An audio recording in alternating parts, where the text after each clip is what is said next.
think we need to elevate you, Ted, but it's nice that you're here. I'll stay, okay? We'll let you. Thank you. Thank you very much. All right. Approval of the minutes, May 1st and May 6th, which is the workshop. And I provided a couple of comments that I've already forwarded. I did that, yep. So, very minor. Yep. I'll move to approve both sets of minutes. Hold on. Okay. Okay. I'll second it. All in favor? Yes. Aye. Public comment? Any public comment? No? You're, I'm here, I volunteer with the Land Trust. okay. I was hoping that would be on the agenda a little bit, so I don't know if you want public comments. Okay, are you talking about the chain of ponds? Is that Yes. what you're interested in? Yes, Okay, because Linda's on vacation. okay. We can comment on that. Might as well do it now. We had a meeting with it's a non-meeting, with our attorney Tuesday. We went over the agreement and we narrowed down the issues to a few issues that we will have a or the lawyer will have a discussion with their lawyer and potentially move the ball forward. They anticipate closing on November 15. 14th. And the issue is the due diligence requirements of certain of the grantees. So we will attempt to provide our assurance about the easement in sufficient time for them to close on the 15th of November. That's our intent. Okay. So everything is moving along just okay. We anticipate that certain surveys and other things are underway. We haven't gotten any official notice about how complete some of these items are. There's a baseline plan that's in their hands. And I gather that some progress has been made in that baseline plan. It's in the lawyer's hands? Is that what you mean? No, it's it's Upper Saco's action item. Okay. Existing conditions. It Oh. deals with the position of the Yeah. of the asset and all that. Okay. So there's a lot of things going on. I believe that they've had productive discussions with the people offering the grants. So there's some discussion going on. We're not a party to any of that. So the only thing we're dealing with is the terms and conditions of the easement, and I've indicated that it's a few issues that we're dealing with. Okay. Communication has been a major problem the whole time. Well, I didn't, I'll speak for us. The communication problem emanated from them. We sent them our comments on March 12th. Yes. We did not hear from them about our comments for 6 weeks. They decided not to give us any information. They said talk with the lawyer, or have the lawyers talk. Okay, But we so didn't. they We had replied- no idea what their comments were about our draft, our markup of their draft. So they were unwilling to supply it, and it took in terms of having an ardent discussion with them to move it along. So Yeah, if you think there is a communication problem, talk to them. I have talked to them. Okay. Yeah, and I agree, it's a communication problem, Right. but it's on both sides. Really? What did we do? Communication. Did they know that you sent the document to the lawyer? We haven't Your talked. lawyer? We had the meeting Tuesday. We really can't discuss it. Yeah, so Yeah, we're not- let's stop this discussion, you cause this can't was a dis- you non-meeting can't on discuss Tuesday it. that Yeah. we should not be. So, It was not communication public problems, session. I hope is over. So I don't know if they couldn't tell, their lawyer was on vacation for 3 weeks.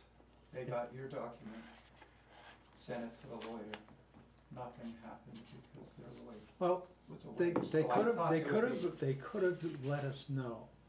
So that's what I was asking. If they Yeah, don't we let had- you we know, had- you let us We know. had 6 weeks where we had no communication from them, No, I know, after we provided, our comments to their draft, right.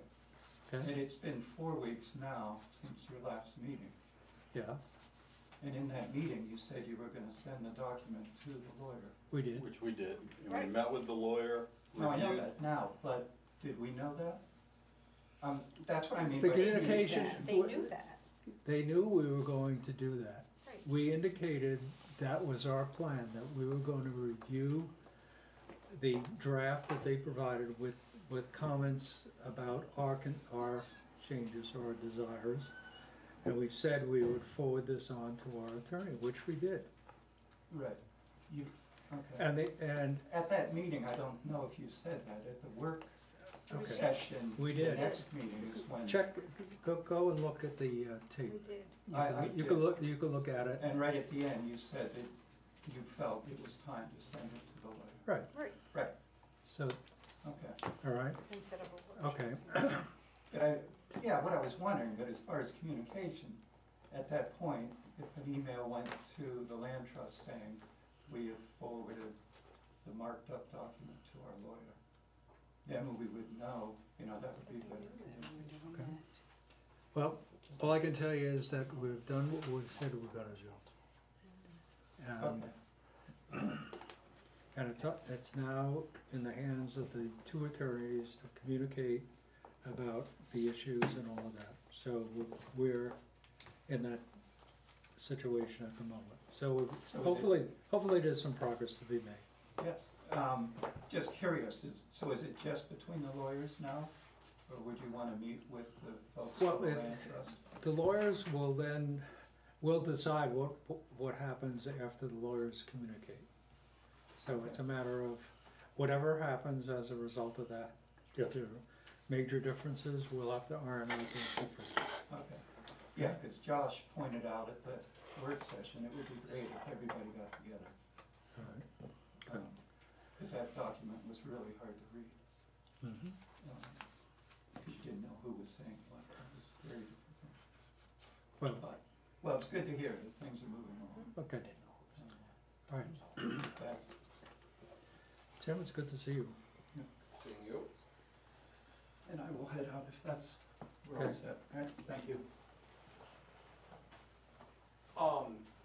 It's the June meeting, we had talked about, waiting for full leaf out and taking stock of what was going on Goodwin Burke, primarily up on the Jackman Ridge piece in terms Right. of the oak mortality resulting from gypsy moth. And, Adam, who you guys haven't met yet, but a young guy that, works for me, full-time now, and I were out there, was it just yesterday? I think it was just yesterday at this point. But we hiked all over it, and it's interesting. It's quite a bit different than a lot of the damage you're seeing up in the Mount Washington Valley, where you have whole stands of wood with, 60, 70, 80, up pushing 100% mortality. The damage within Goodwin Burke is very irregular.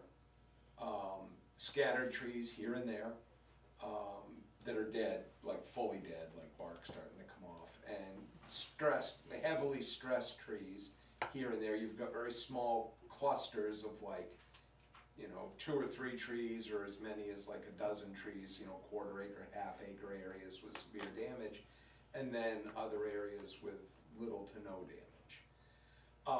We hiked over the bulk of that 200-acre stand, identified the areas where the worst of it is, and that would primarily be the spine of the ridge running up above the old lead mine site, running headed up towards the top, up there probably a quarter mile from Lead Mine Road is kind of the worst of it, and then there's pockets all within it.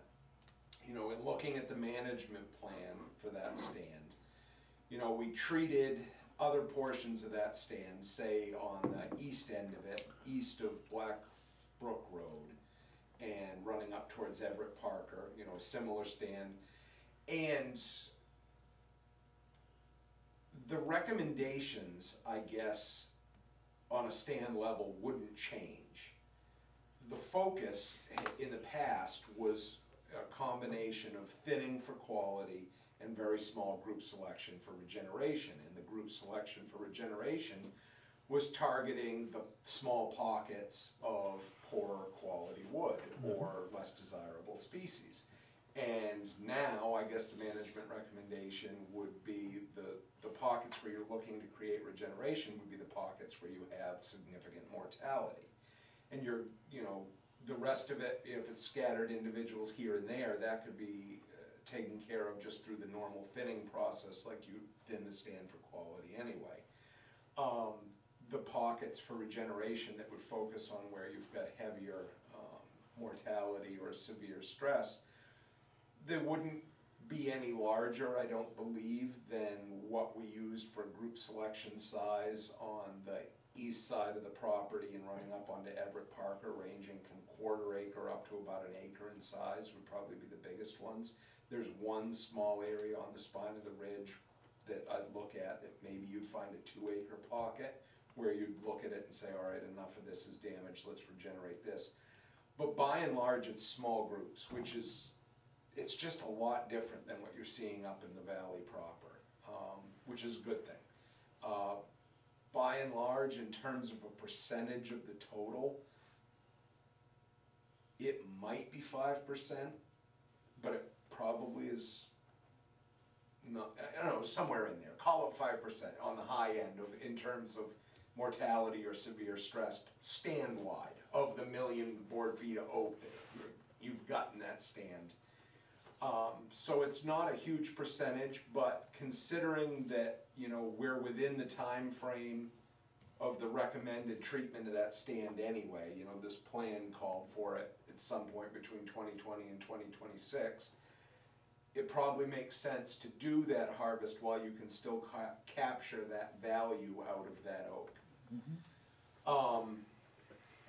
Like I said, it's not going to be like the big salvage cuts we've done up north where you've got big patch cuts like we did in Conway and for the town of Albany up there on Bald Hill Road where you've got, you know, 20-acre blocks where basically all the decent trees are dead.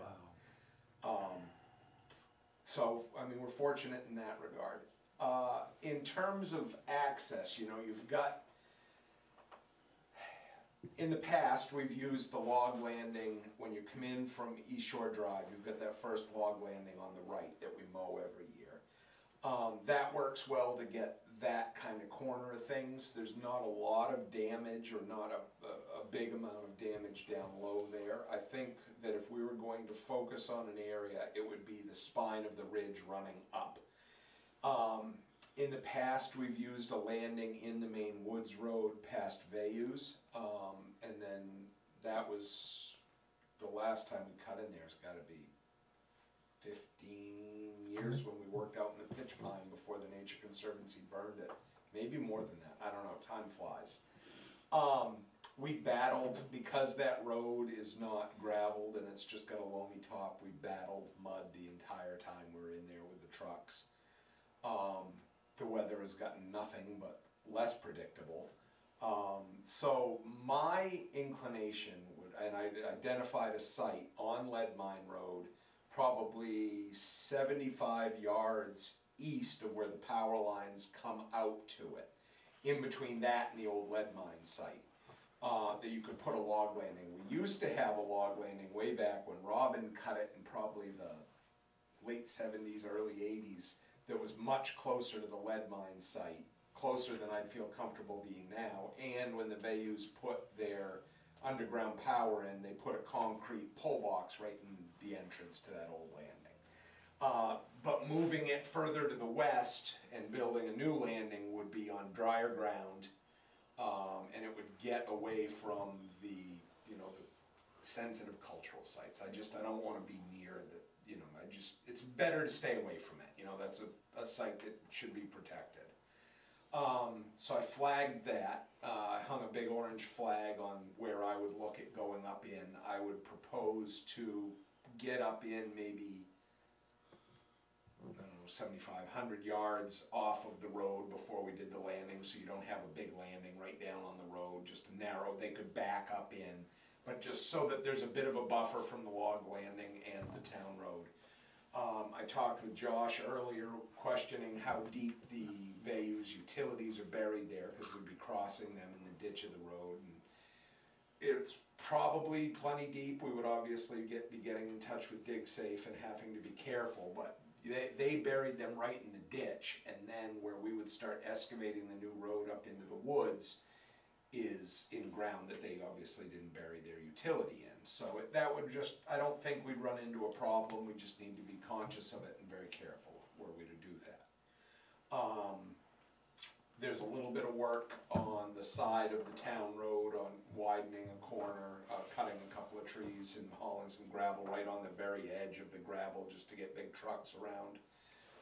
Shouldn't be an issue.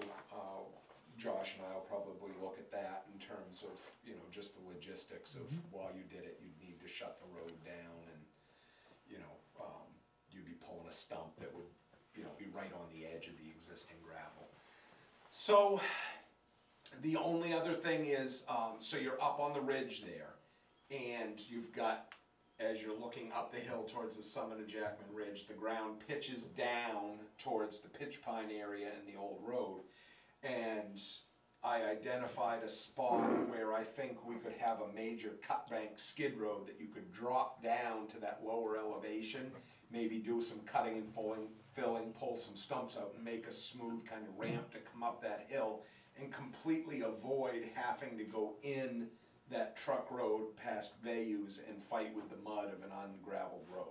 The alternative, if we had to go that way, I'd be more inclined, unless we came right into a wicked drought, I'd be more inclined to wait till winter when it was frozen and go in then. The drawback to that is that wood's sitting, you know, that much longer. We're starting to get a little bit of grousing from the mills about the dead oak, but you can still market it as saw logs. They're hesitant to give you veneer prices. You can still get it in the mat logs, pallet logs, and regular saw logs, and then the pulp is still saleable. So I guess if the town wants to go ahead with it, I will spend a fair bit of time between now and your next meeting coming up with kind of a better plan and proposal. I mean, it's so wet right now, I mean, it would not be anytime soon. It would take a month of dry. I mean, there's water flowing everywhere on that hillside, and that's a fairly dry hill. So I guess if you're interested in going forward, I'll start spending some real time and energy putting together kind of a map, some logistics and volume estimates, and just kind of you know, where do we go from here, and come to the July meeting with it for a real approval. Okay. I guess the only question I have with, I mean, like you said, you still gotta do the estimates and all that. Do you suppose there's enough revenue there that it's gonna cover costs? Oh, yeah, no, this is, everything is still saleable. Yep. Like, I So- mean, it would be a normal timber sale, Yep, you so know, it's still there's a gonna be fair enough bit to of cover your ground to costs. cover. I mean, it's, again, I don't wanna just shoot from the hip, but, you know, I mean, the town would probably, it would be north of $20,000 worth of revenue. So, It may be significantly more than that, but like I said, I wasn't gonna spend a ton of time putting together real close estimates until I took the temperature of you guys and see what you had to say about it. I believe we're for it, for sure. Do we need to make a motion, or? Well, I just, so your preference would be to go in off of Lead Mine Road and not the Wood Road past the Vayas? It would get it done in the summertime. It would give you roadside access, and it would not require, like, if we were to go in there in the summertime past Vayu's, we're gonna end up having to do gravel. Right.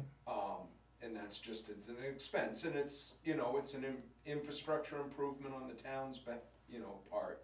But at the same time, if we can not do that, and you can still get the same area cut by only, you know, I mean, there's still a cost to build this new landing and haul some gravel, but it's nowhere near what it would be to try and go all the way in to the landing that's in there half a mile past Vayus. So I just wanted to be clear that was your preference, and, I would say yes.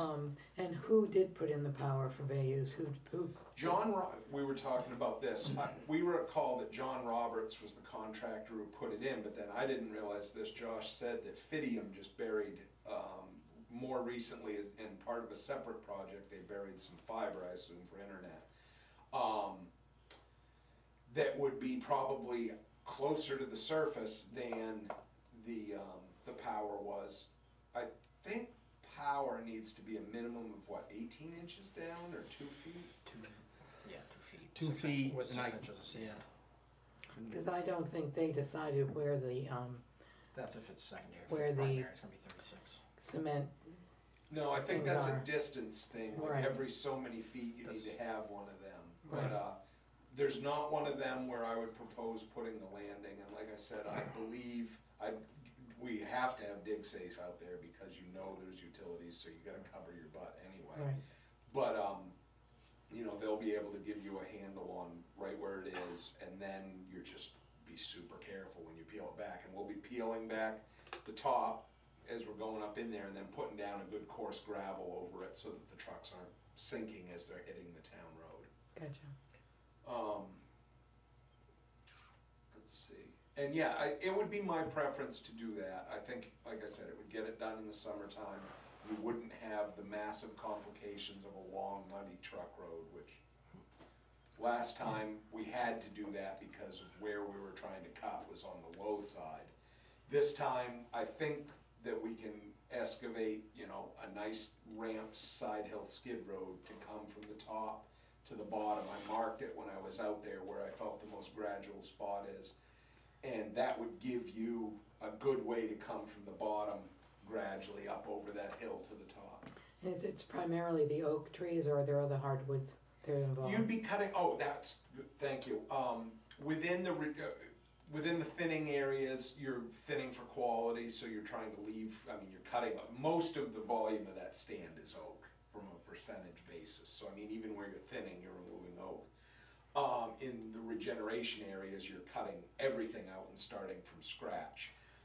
The beech that's in there is in pretty poor quality, and we did find evidence of beech leaf disease. I'm not sure if that's on any of your radars. It's a brand new disease. It's been in the state of New Hampshire for like 3 or 4 years now.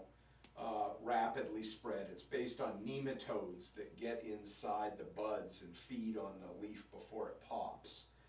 And it's very distinct when you look up at the leaves and you can see, you know, sunlight through them. You'll see, I took a picture of it, you'll see a banding in between the, I'll just show it to you, it's easier than describing it. So this is a leaf that's infected with this. That is like telltale, picture perfect, that's what it looks like. It pretty rapidly causes mortality. I've got a property I manage down in Stratford County that it's been on for 2 years, and by late last summer, For goodness sakes. it was, the understory beech was already like dying off, and it didn't leaf out this year. Google it or look on the New Hampshire Bugs website. They've got quite a bit of information. It's going to, by all accounts, dramatically change kind of our northern hardwood forest, the White Mountain National Forest with all the beech up there. I mean, there's nothing that can be done to treat it. It's been coming across the landscape, and there it is. Like I said, it causes mortality first in the sapling and understory stuff, and they're assuming full-size trees as well. I was down with someone from the Forest Society in Alton on one of their properties a couple of weeks ago, and there were trees as big as this that were just, the leaves were trying to come out and just fizzling, and yeah, not much. So anyway, we found that on the property. TNC, we were looking for it hard over on their side of it last summer. We didn't find it. We assumed it was there, but this was within 100 yards of TNC's boundary, so I sent it to them. And I mean, they've known it's coming. they're trying to adapt their management to it. So, you know, beech is probably the least valuable of our hardwood species. It's good for pulp, firewood, pallet logs, but not grade saw logs. And it can often be a hindrance to trying to do other things like regenerate desirable species, because beech root suckers, when you cut it, it is shade tolerant, so it'll grow up in the understory of a stand where other things don't have enough sunlight to grow. It grows fast, and it's just, it can be a hindrance. That being said, you don't want to see any species disappear from the landscape, but it could open some opportunities to do some other things. I know. Beaches. So it could be good as we're trying to grow oak up there. We're trying to grow pine. Not that there's a lot of pine, but anywhere there was a scattered one, I would be looking at saying, okay, well maybe we'll get some seed filtering down in there into some of the openings. You know, maybe we'll get more maple or birch, but you know, the stuff that historically beech has vigorously choked out may now have more of a fighting chance. What's the status for the emerald ash borer? Oh, it's swept through here. I mean, we're, you know, 95% of the ash in the state will be dead within a few years. I mean, you get anything south of, say, Lake Winnipesaukee, and it's already happened. The three big ones out in my fields didn't leaf out this spring, and all the bark's fallen off of them. I cut 3 of them down for firewood. The other one's gonna make such a mess, I just didn't feel like dealing with it yet. But yeah, I mean, that's an inevitability. It's already come through here. It takes a few years to cause mortality, but you can see the blonding in the trees where the woodpeckers are going after the grubs. I mean, you must see it on the sides of all the roads. I mean, the power company and phone company have been proactively going around and trying to get it dealt with, but as a viable species, it's kind of out the door. Actually, when you go home, look right at the end of Pound Road. There's those Yes. 2 great big Yep. ash trees in the front of that little house. Yeah, That's that. and I've got a big ash tree at the back corner of my house too. Yeah, the one that I haven't cut down in my field is a giant field-grown, big, beautiful crown. I left it after the ice storm in '98. I almost cut it down then. It took a beating, but it sprouted back and was beautiful, and now it's dying again. So. Is there anything worth going in off the Blackbrook roadside?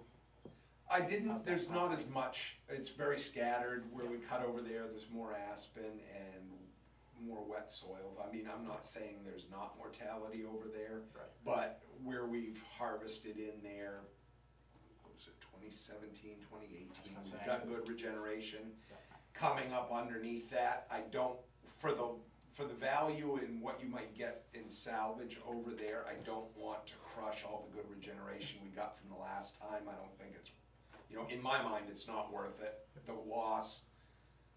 loss of that value isn't worth what you do to get it. You'd compound the loss. Yeah, because you're losing all that. I mean, we've got aspen over there in some of those wildlife patch cuts that's 10, 12 feet tall now and just screaming.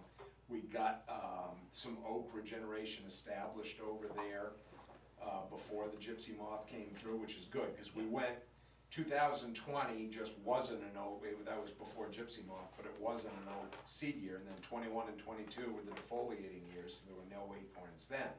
So we had like a 3-year period with no acorns, and then in the areas like up in Conway, where you have no live oaks left, there's no oak regeneration coming underneath them because there were no acorns for so many years before it. And so it's a real struggle. Like the Nature Conservancy did quite a bit of harvesting up in the Green Hills up above the old Kennett pits. And they are actually looking at trying to plant some oak onto the site just to keep it in the stands up there where it was almost a total loss. Did we get any regeneration of the pitch pine from that burn? You've got some, the hardwood is just blistered up through it, but Yeah. in spots you've got some. We used to go in and mow the understory for a few years trying to, and we haven't done that in a long time, but I think it might not be able to be done now. Yeah, and unless you're going to actively burn it regularly, that mowing is not going to accomplish what you want. It's like that piece down on 41 that we just thinned through this thing this spring. They're gonna burn that this coming fall. That should take care of that, but that's also, it's such a droughty site, they don't have as much hardwood to begin with, but that's like 75 acres there that they're gonna burn this fall, as well as the piece we cut last year over on the Lake Road in Freedom. But yeah, that thinning down in there, the other insect that's of concern to the Nature Conservancy, and this is just, you know, letting you guys know what's up, is southern pine beetle. Is coming north. It feeds primarily on hard pines like pitch pine. And they actually got it like 3 summers ago. They got a couple in a pheromone trap in the Pine Barrens and haven't had any since. So I think it was probably an outlier, like maybe they came in on a bird or something, but it certainly hasn't spread this far, because the closest known infestation of it is, I want to say, like Long Island, New York. So it's a ways of a buffer. But the one thing that they found with that is you can really curtail its ability to spread by doing thinning, because it doesn't like sunlight and it doesn't like the wind around the crowns. So by putting like 30 feet of airspace in between the crowns down there, should keep it from, even if it shows up, from really getting any steam to go through it. It likes those dense, closed in, shaded stands to really get a good one. So they're working on getting the bulk of the Pine Barrens thinned, burned, and maintaining it as kind of an open crowned overstory with a scrub oak understory, in the thinking that that should take care of the risk of real devastating southern pine beetle. So in the Goodwin Forest, so in our property, We've thinned it's through it. pretty thin. Yeah, exactly. We didn't thin it with that in mind when we Right. did it, but we're pretty close to the recommended spacing, like, so we're in good shape there. But yeah, you guys should know what the thought was behind what we did down off 41 this spring. So are other pitch pine stands having as much trouble regenerating as the ones out in the Goodwin Forest? It depends. I mean, Goodwin had more hardwood in it than some others, so it has more hardwood regeneration. When you get down there off 41, where it's, you know, really, really pine barreny, droughty soil, there's not as much hardwood. They've had better luck there, and they've been able to, in some of those stands, to get a really hot fire to scald off some of what there was for hardwood roots. You know, they've been able to get some decent regeneration down there, but in spots where they've got enough in the overstory, they're not looking for widespread regeneration, because they're going to periodically burn through it, and they're looking at keeping the canopy wide enough. Eventually they'll need some, as those trees become decadent and they need something to replace the overstory. But it's my understanding that in the short term, they're comfortable, you know, most of those trees have another 100 years in them. They're comfortable maintaining the overstory as is, and just working to promote that scrub oak understory through periodic burning. Thank you. Yep. All right, so the plan is, When's your July meeting? The 10th. The 10th. All right, I will come to that meeting with a real proposal, some numbers, some sketch maps, some stuff like that. Hopefully it stops raining between now and then maybe after that, later in the summer, we can get going on something. And if the summer's a complete washout like we had a couple of years ago and it never dries out, we'll look at doing it in the winter. okay. If we have a winner. We had a good winter last year. I did. Although on that ground up there, you know, that's not super boggy ground. That would be, you know, even if we had a marginal winter, we could do that. And it doesn't need to be droughty, it just needs to stop raining. Just needs to be dry out. It's wet, like it's Oh, real wet right Only now. on Saturdays. Only on Saturdays. Yeah, I saw a Every blurb on the main news, it was like 12 Saturdays in a Yes, row, and it's it's raining. March. About November 13th. So. Yeah, No. yeah, Yes, this exactly. winter. Garden's just not that protected. So, we good there? Yes, Okay. sounds All right, good. we'll see you the 10th of July. Tim, what do you know about the treatment for the ash? I read something I've tried about. that tree, that last one in my field, the last 3 summers, I had Bartlett Tree come and do they spray the bottom of the trunk and it's supposed to go into the vascular system and go up through. Didn't. Didn't. It's $200 a treatment and didn't, I mean, it didn't die as fast as some of the other ones, and maybe maybe if I think there was already some insects in it when we started, so maybe in hindsight, if I had got going before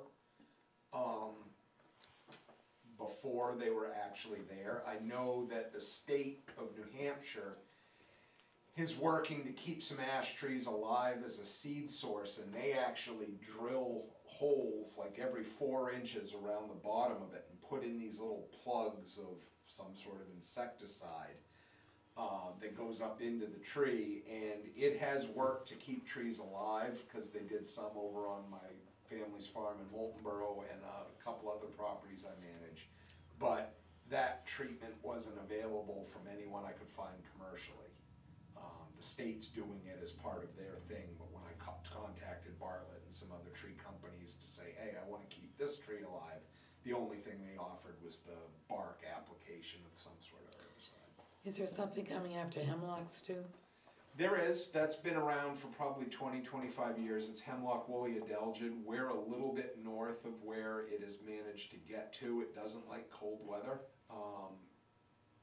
That 2 winters ago, remember, it was like February 3rd or 4th, we had that wild swing of weather where it was like 50 degrees and then like 24 hours later it was 30 below. Yeah. That killed off like 99% of them in the state.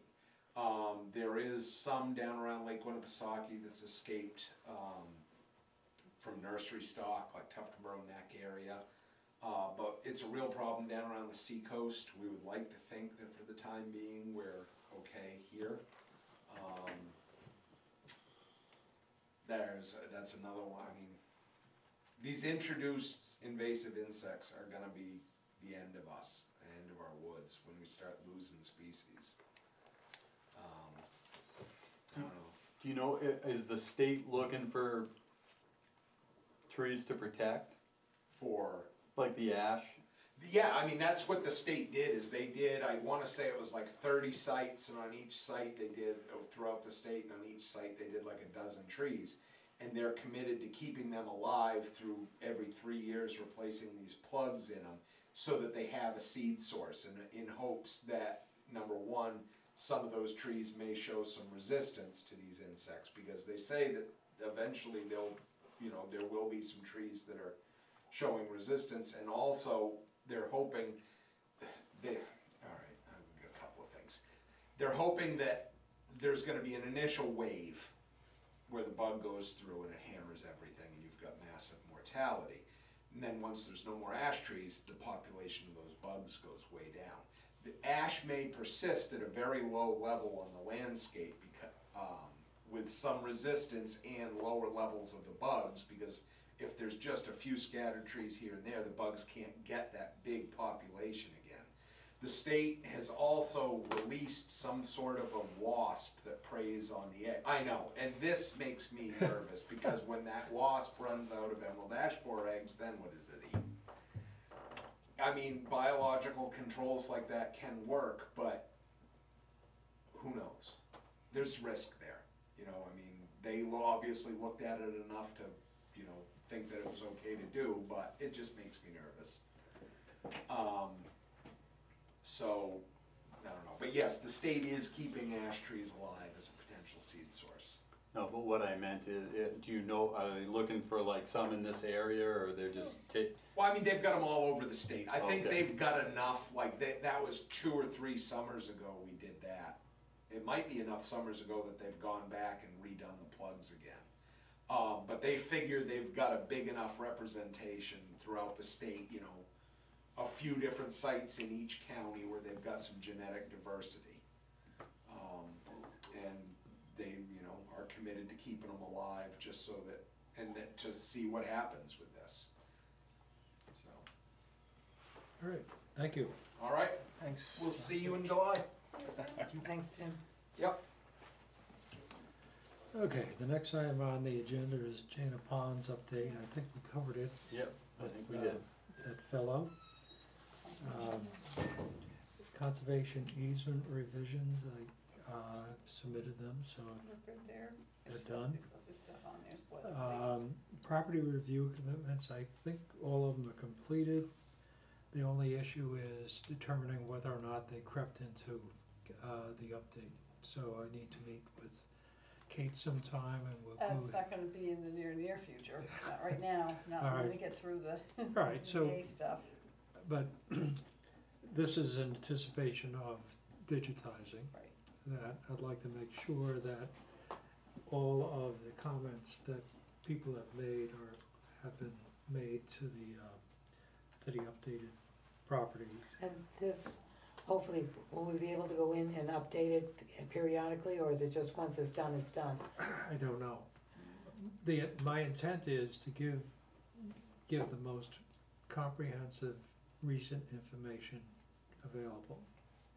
And not to have a 2006 write-up where there's been a whole series of changes that have taken place. I mean, I was just thinking like the butters, if they changed, if we could just go in and, just to make that a quick adjustment, or Right. have it be a workable format so that it's not just a static format. Right. Well, when we move We'll along see. on that, we'll see what flexibilities we have. New business, none. Selectmen's report, Rick is not here, planning board, Mark is not here. Do you have any administrative? Well, the planning board, Upper Saco Valley was in front of the planning board last night about they weren't, Sean Bergeron was in front of the planning board, about the subdivision. yes. Um, Yep. So, was there anything that we needed to know there? Well, they came to the planning board and they have a 5-lot subdivision. 4 lots are 2.5 acres roughly.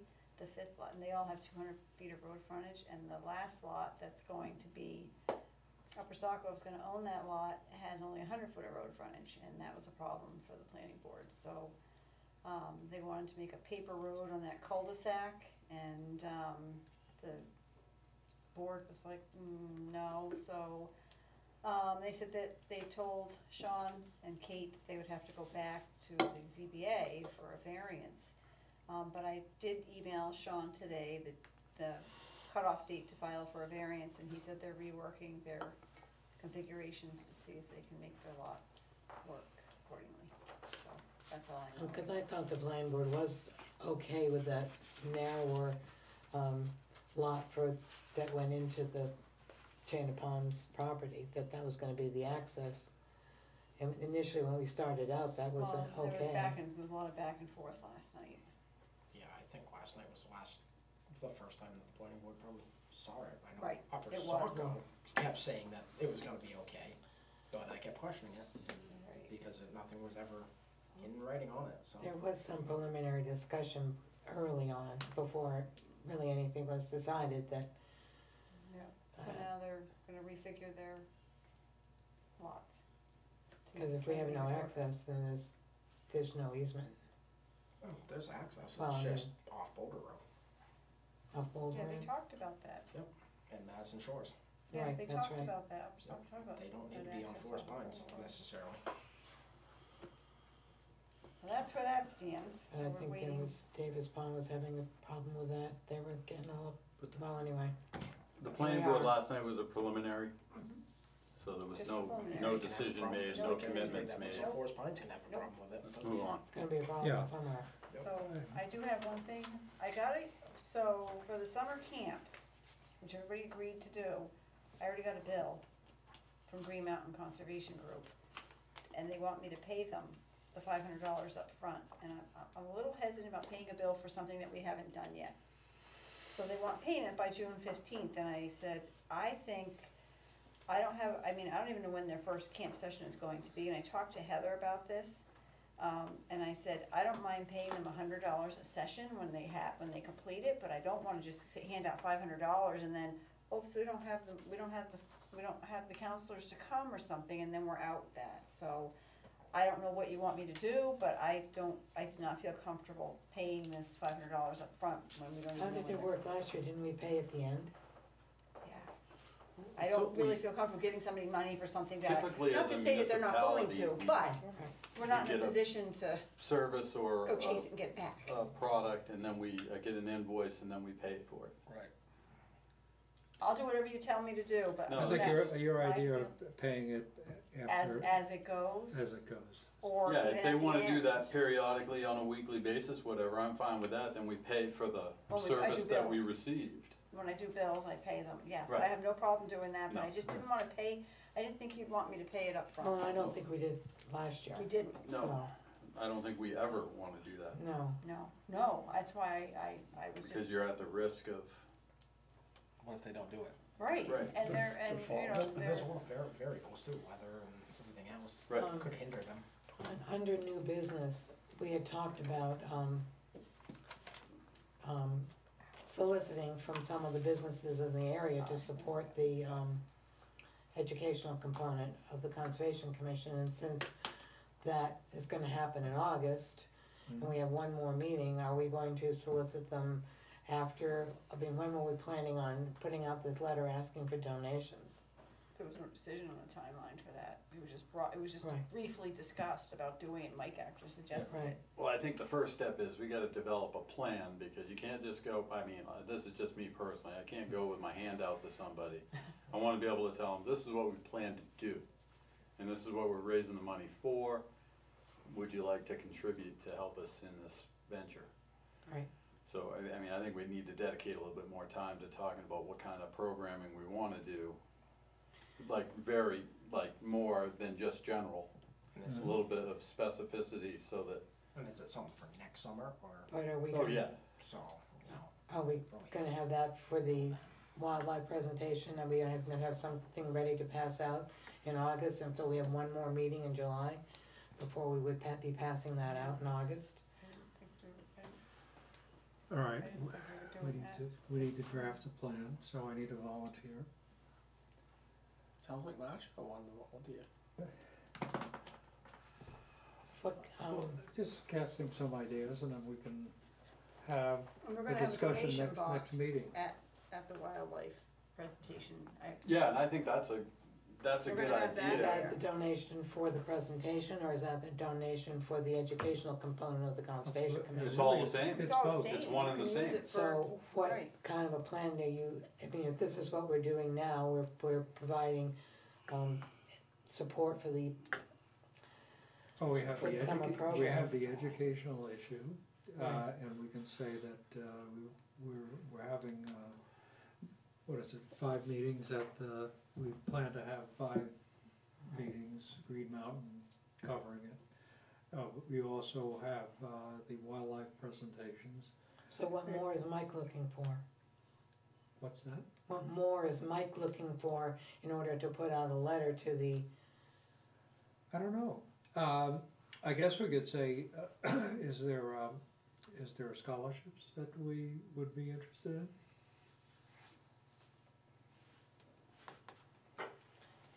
is this more of an agenda item?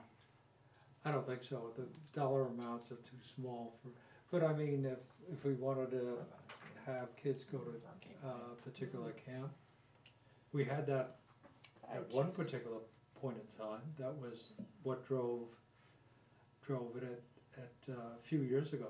right, So it's that concept. but we never had a camper, and we never had anybody that showed interest Well, so or, I think we could write up something simple that, Very, I don't think it's I think it's difficult. complicated. like 5 or 6 weeks for the summer program. Seems that they'd like to do something every week. And the impetus of having to do it to begin with is because budgetarily, it doesn't really sit well with the DRA to do what we did this year, which is put it in the operating budget.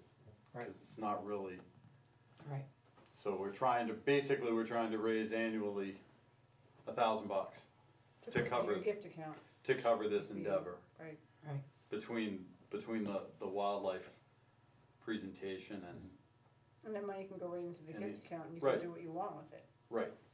No, but the idea is to pay this not. Right. Cause next year, we're not gonna have that $500 in the operating budget.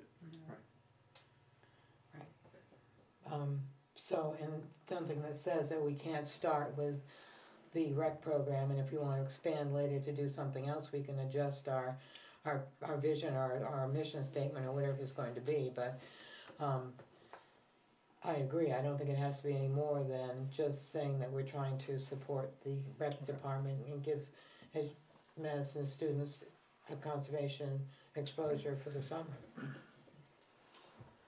Marcia, would you be willing to draft something?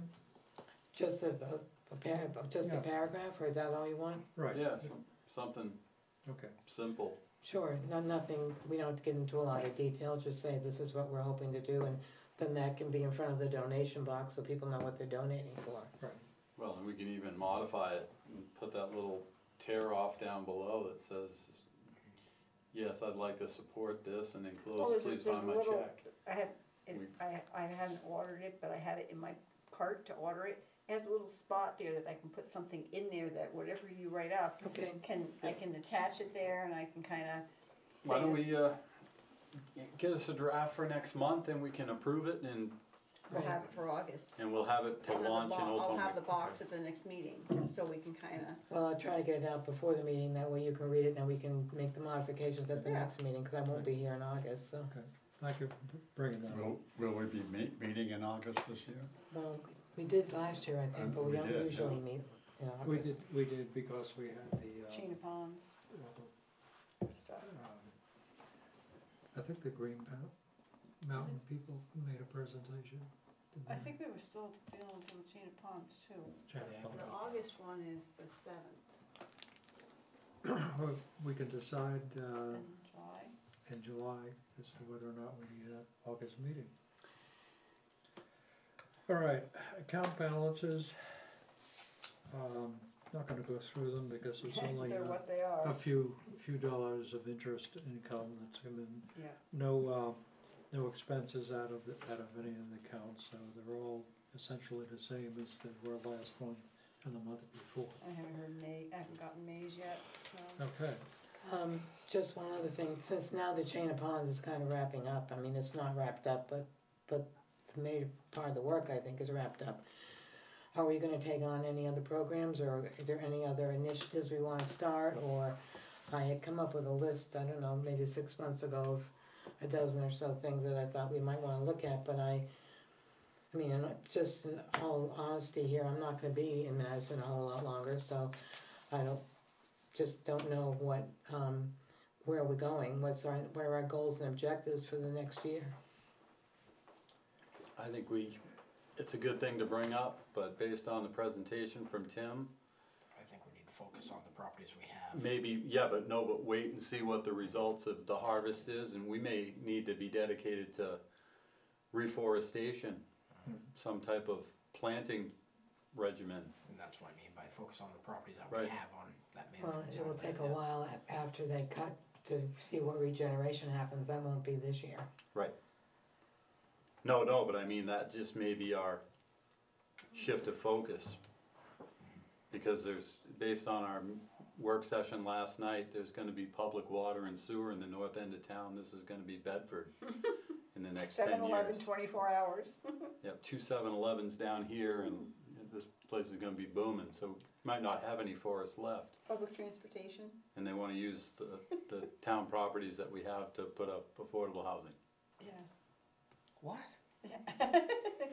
Come, join. Planning board? No, Oh. no. The steering committee. That mic's on. well, there's a lot going on. Master plan. Yes, there is. Oh. All right, So maybe we should have a conservational person, oh, are you on the master plan? Oh, good, Yes. okay, thank you. He goes and I go.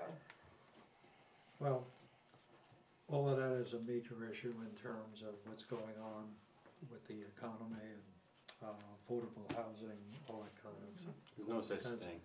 They should And it- just and not it's- even say that word anymore. It's What more, word? Affordable It's housing. not affordable. No, it's not. Well, it's a matter of But it's the everywhere in the need country. is there, and hopefully we're productive in how we deal with that issue. Okay, so unless we have anything else to talk about, I'm proposing we adjourn. I'll second your proposal. Okay, All right, you both did it, so I'll Put Josh this time. I'll- I wouldn't have it this time.